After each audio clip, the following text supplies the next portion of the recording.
Most people think anxiety, stress, and worry are the same thing. They're not.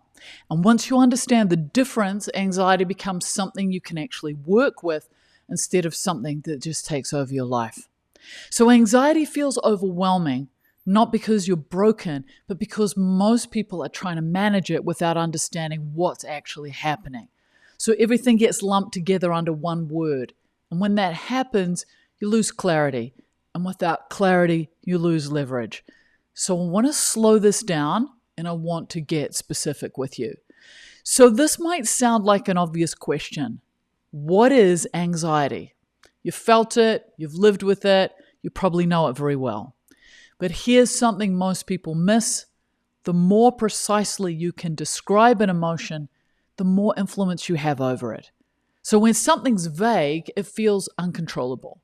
When it's clear, it becomes workable.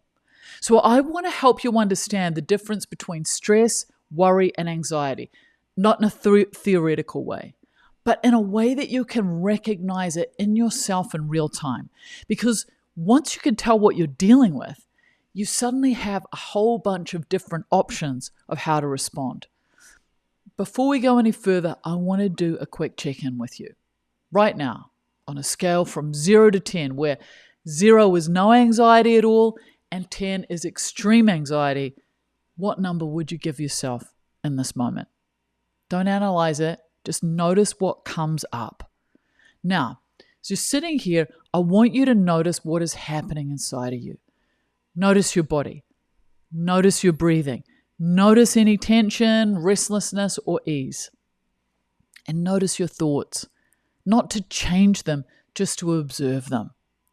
So this kind of noticing might seem simple, but it's actually one of the most important skills when it comes to anxiety. So let's talk about what anxiety really is. At its core, anxiety is your reaction to the perception of danger, either physical danger, especially physical danger. So if you were standing at the edge of a skyscraper, your brain would immediately register risk. So your nervous system would activate, your thoughts would fire, sensations would surge through your body. That response isn't a flaw, it's survival. And this matters because emotions aren't random or pointless. Emotions serve a function.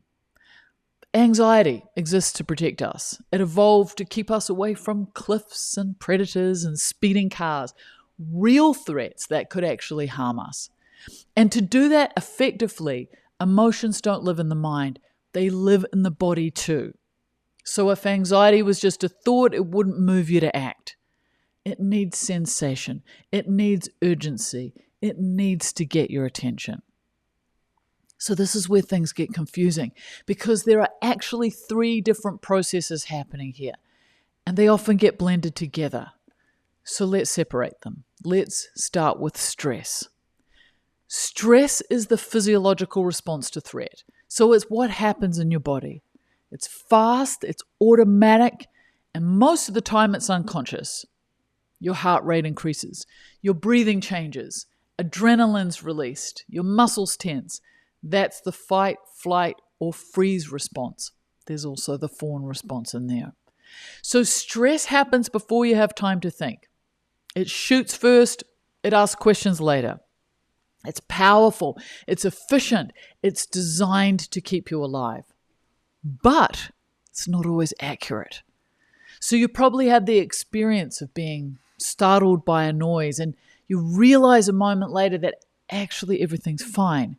So your body reacted as if there was danger even though there wasn't. So stress did its job. It just didn't have all the information yet. But there's also an important myth about stress that's worth clearing up. Stress in itself isn't bad. So in the short term, stress isn't harmful at all. Your body's designed to activate and then settle again. The problem isn't stress. It's chronic stress that never gets resolved. Now let's talk about worry.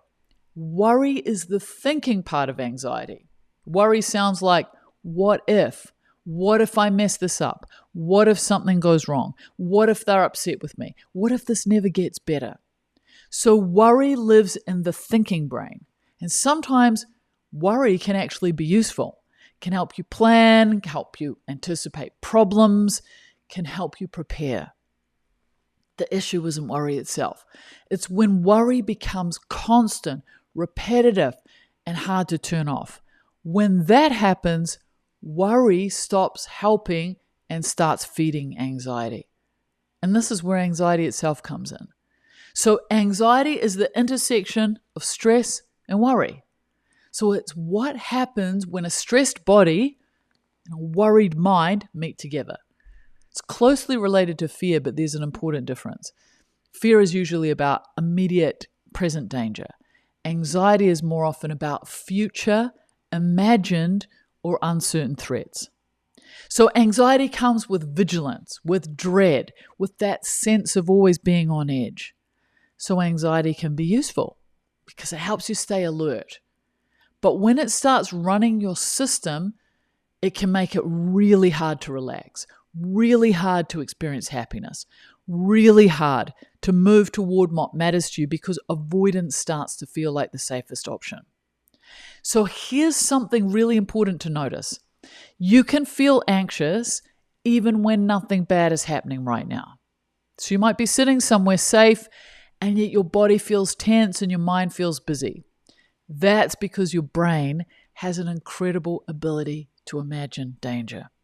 So this ability helps us plan and prevent problems, but it also means we can feel anxious when we actually feel safe in the present moment.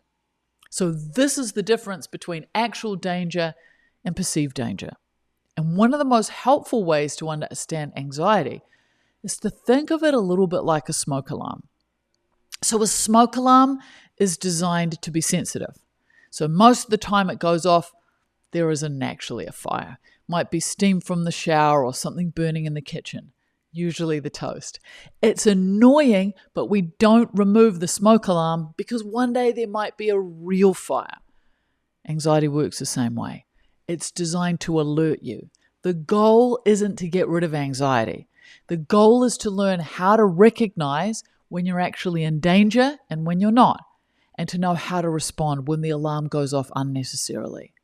So when anxiety shows up, one of the most powerful questions you can ask is this: is this an actual danger right now or a perceived one? And that brings up the first step, in changing your relationship with anxiety, which is awareness. Begin to notice how anxiety shows up for you. Where do you feel it in your body? Your chest, your stomach, your shoulders, your jaw?